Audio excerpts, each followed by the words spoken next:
बंदर और बिल्ली की कहानी पार्ट 2। अगली सुबह जंगल में अजीब हलचल थी। बिल्ली पूरी रात अपने दोस्त बंदर को ढूंढती रही, लेकिन वह कहीं नहीं मिला। तभी जंगल में एक कोने से एक हल्की सी आवाज आई, मानो कोई फुसफुसा रहा हो। बिल्ली ने डरते डरते उस दिशा में कदम बढ़ाए और एक पुराने बड़े पेड़ के पास पहुंची। पेड़ की छाल पर चमकती हुई वही रोशनी दिख रही थी जो उस सोने के सेब से निकल रही थी। अचानक पेड़ की छाल में एक आकृति उभरने लगी। वह बंदर ही था, लेकिन वह बोल नहीं सकता था, बस इशारों से कुछ कहना चाह रहा था। तभी उल्लू फिर से प्रकट हुआ और बोला, सोने के सेब का जादू बहुत पुराना है।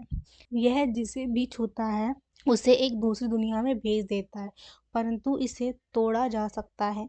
बिल्ली घबराकर बोली, कैसी? उल्लू ने एक गहरी सांस ली और कहा, जो सच्ची दोस्ती के लिए किसी चीज का त्याग करेगा वही इस जादू को तोड़ सकता है। बिल्ली बिना सोचे समझे बोली, मैं कुछ भी करने को तैयार हूँ, बस मेरे दोस्त को वापस ले आओ। उल्लू मुस्कुराया और बोला, तो तुम्हें उस सोने के सेब का एक टुकड़ा खाना होगा। बिल्ली जानती थी कि यह खतरे से भरा है, लेकिन अपने दोस्त के लिए उसने हिम्मत दिखाई और सेब का एक टुकड़ा खा लिया।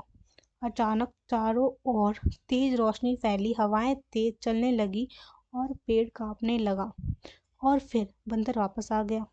दोनों दोस्त खुशी से एक दूसरे से लिपट गए। उल्लू ने गहरी नजर से उन्हें देखा और कहा, तुम्हारी दोस्ती सच्ची थी, इसलिए तुमने इस जादू को तोड़ दिया। पर ध्यान रखना, सोने के सेब का रहस्य जंगल में अभी भी कहीं छिपा है।